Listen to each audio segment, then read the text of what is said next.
Hey, everybody. I'm Shannon, and this is Radiant Rap, where I just come on and share a little something, something. Every week, pretty much. This whole year. Maybe we missed a week, but for the most part, every Thursday, 5 o'clock, Radiant Rap. And the Radiant is for those set of principles that are important, I feel, to live healthy and whole.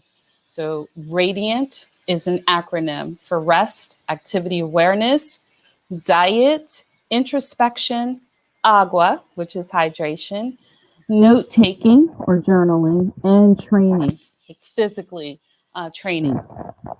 And today, the topic that I wanted to bring to you, wanted to discuss, really not debate, but wanted to share and do want to hear your feedback. And if you have questions, I'd love to answer as best I can. I was a little uncertain if I wanted to do the topic on this platform because it could be a sensitive topic. And like I said, I don't want to debate. I really don't want to debate. This is Shannon's information based on my practice and my study, right? So you can agree or you can agree to disagree. But I have been practicing yoga for almost 20 years now, and I've had some amazing teachers, and I always continue my training. So I'm actually in training and so forth right now, and my teachers are really amazing. So today we are talking about yoga. Is it a religion? What do you think? Is yoga a religion? It's not a rhetorical question. What do you think? Tell me. Is yoga a religion? Or what is the relationship between yoga and religion? I've talked about this before, all during the course of the 20 years. At first, I didn't know this. And maybe it is because I am Black or African American, and because I am Christian. That is why I have had the dialogue more than maybe you have, because I've asked some of my white or Caucasian friends if they've heard that. And some of them are like, really? No, I've never heard that, or I've never been asked that. So I do think it's something within perhaps my culture and as far as beliefs, embedded beliefs. And so I've talked about it before. I've talked about it in different conversations in my church and with fellow Christian believers. And in fact, I was doing a workshop this week and it came up again. So I thought maybe it's time to just have a conversation again. And I think periodically it's important to have a conversation. Oh, Lindsay. Hey, Debbie, how are you? Lindsay says no, she doesn't think it is. Okay, cool. So I'm going to agree with you, and I'm going to give you just a few reasons why. For those of you that would say yes, or are unsure, or are unclear, and kind of shy away from it. And I'm not really doing this necessarily to even change your mind, but just perhaps to give you a little bit more to think about and consider, okay? Right now in America, there's research says that there's about 10 million people practicing yoga. They're doing it in the studios and the gyms and in the dance studios and other places. And there are many, many different styles, philosophies that have all come from, and so this is where the conversation stems from. They all come from India, and yoga is because so it's not in its roots in its foundation, it is not an American physiological concept. Yoga has been around for over 5,000 or approximately 5,000 years, a really long time. And the word yoga in Sanskrit, which is a language, and it is written in what is called the Vedas. And the Vedas are texts, like religious texts. So this is where the controversy of, oh, that's a religious practice, and I don't want any parts of it. So that's where that comes from, because it does have an association with India and Hinduism. Now, but this is the thing. We have to look at what part of it is cultural and what part of it is religious and what part of it may be spiritual. And what I, in my research, in my study, in my practice, have learned for the most part. Now, I am, of course, I'm not from India. I'm not Hindu, right? Okay, so that history is not part of my DNA. I've been practicing for 20 years. I'll practice for another 20, but it's not a part of me, my DNA. 5,000 years, someone from India who's practicing it, and it's a part of their culture, and it may be a part of their religion too. It's deep in them, okay? And so I respect that. I will never have that connection, never. Okay. And Debbie, you'll see her as Lindsay says, it's a path to become spiritual, calm, balanced, peaceful, and blissful. I love that. Thank you for sharing that. I would not disagree with any of that. I would wholeheartedly agree with that. And but a lot of times our classes, and to a great extent, my classes focus on the exercise physiology and understanding how to perform the exercises safely and effectively. Okay. The movement, the exercises may be the only part of the classes that you do. But like Lindsay is saying, I think it's important for us to also focus. I don't think you can really do one because, you know, in my practice of Shining Radiant and Shine Yoga, it is mind, body, and spirit. And what I suggest to you is that it's nothing wrong with us focusing on the spiritual side of it. But let me also add that yoga is universal. So it doesn't contradict, it shouldn't, your belief. Okay? I believe in Jesus, so it doesn't contradict that. If you believe in Allah, you believe in whoever you believe in, then you can keep that belief. It won't diminish your yoga practice. If you do meditate or pray to who you pray to. Okay? It is a universal coming together. That's what yoga means. It means union.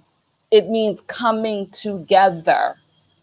So there's other conversations that can be had, right, about your belief and what you believe in and who you believe, but it should not come into your yoga practice.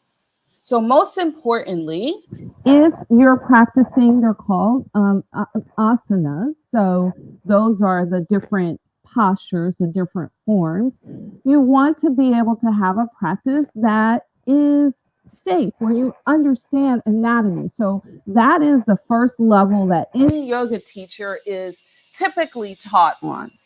And of course, I can't speak for all, because there may be classes that are contradicting everything that I say. So maybe that's one of the things that you want to look for, are classes where, if that's what you're looking for, you're looking to move your body in such a way that you become more flexible, you become more balanced, you become stronger.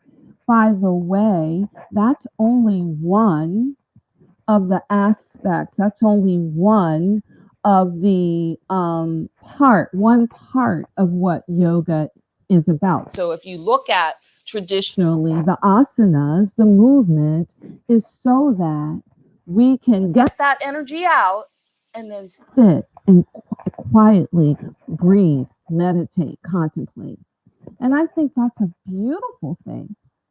So if it contradicts, if it goes against what Lindsay said, I can't help but call her Debbie because I know her as Debbie, but Lindsay says, if it contradicts your being calm, being balanced, being peaceful, coming together, union, which is the best word in English that we really have to describe it, union. If it contradicts that, it's not yoga. If it entails force, straining, pain, conflict, it's not practicing yoga. What'd you say? Traditionally, yoga emphasized self-realization, not worship of God. Correct. Self-realization.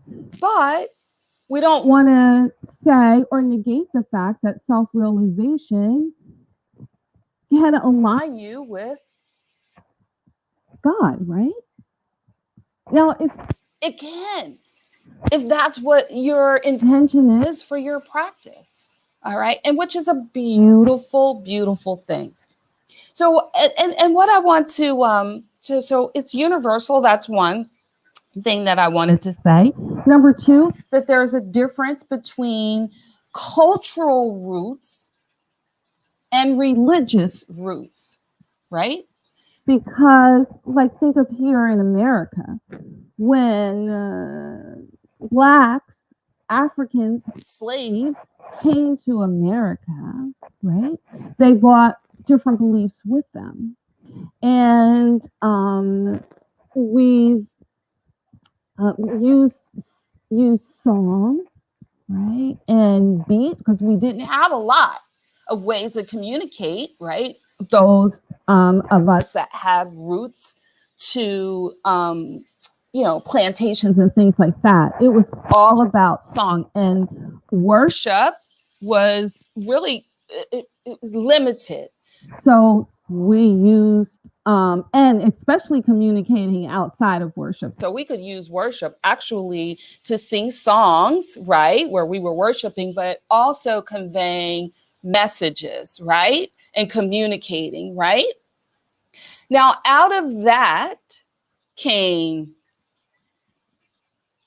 to a large degree, you can disagree with me if you'd like, country music, R&B, rap, right? But they're not gospel, but they came from gospel. Okay. African dance has root. That's part of our culture, right? But African dance was going on years and years and years, hundreds and thousands of years ago. So what African dance may have been used for may have been to worship something that we don't believe, right? But it's still the dance. We don't not use African dance. And if we are using African dance, we're not feeling like, oh, we're using it to worship something other than what we believe, right?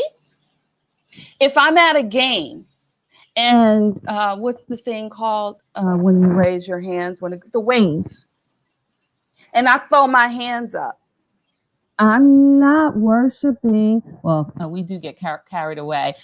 Yeah, go Lightning, by the way. And Super Bowl champs, Tampa. Okay, I'll get off of that. But because we do get carried away with our sports, right? But when I throw my hands up and I'm doing a wave, I am not worshiping, okay? But I'm throwing my hands up. Or if I'm doing a dance, right? I'm not necessarily doing or worshiping something in a movement that might have been used in a worship ceremony 5,000 years ago. Okay, just like we would never say it. We don't look at it that way. We don't look, okay, we'll look at yoga and think that, but we won't look at, well, African dance. Okay, or what about martial arts? There, we can look at the culture, but if we looked at the whole, within the culture was the religious aspects. And so a lot of the movements that they use, the defensive movements or offensive movements that they used in the different martial arts, that was had a part of who they were and how they worshipped. So I just want to, number 2, invite you to consider the difference between what is the spiritual roots or religious roots and what are the cultural roots. Make sense? Any questions? Number 3, of course, yoga can be a part of your spiritual practice. And like I said, it shouldn't contradict what it is that you believe. So if you are quieting your mind so that you can meditate, what are you going to meditate on? Right? If you meditate on what you believe. However, as I said, if it incorporates anger, hurt, unforgiveness, if you study yoga, that has nothing to do with yoga. So it takes us to a higher level. It should make you go higher within your belief and practice, not take away. It shouldn't detract. It shouldn't subtract. Does that make sense? You're quiet. Comments. Questions.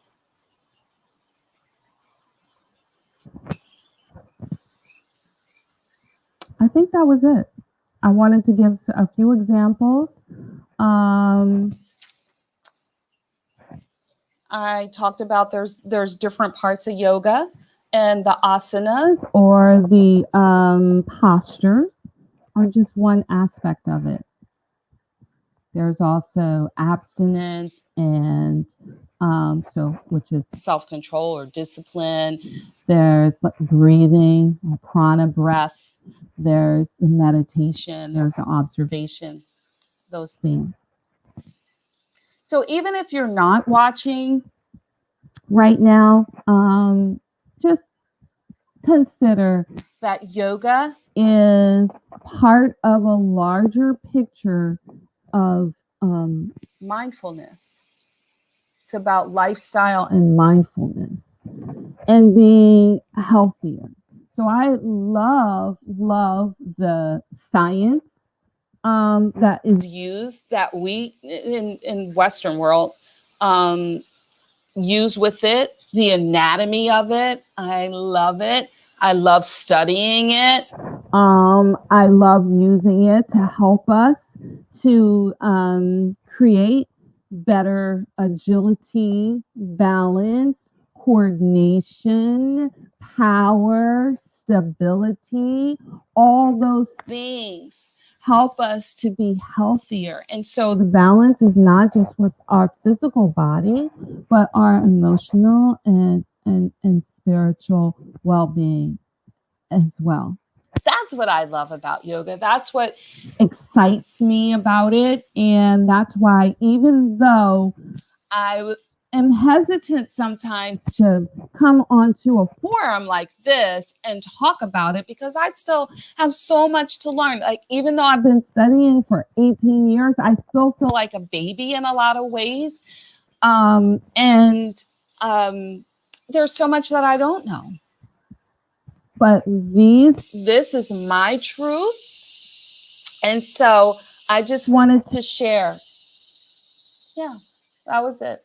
I just wanted to share. If you happen to listen to this later and you want to add comments or you have questions, feel free. I would love to continue the dialogue. And if you have another aspect or component of it that you would like us to discuss, or another direction that you would like us to go into regarding it, let me know, and we'll, consider those things, and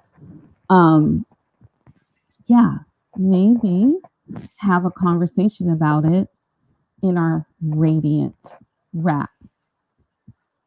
Well, I believe that you have greatness inside. I know, not believe. I know you have greatness inside of you. Start where you are. Do what you can. If yoga is not your thing, find something else to do where you can find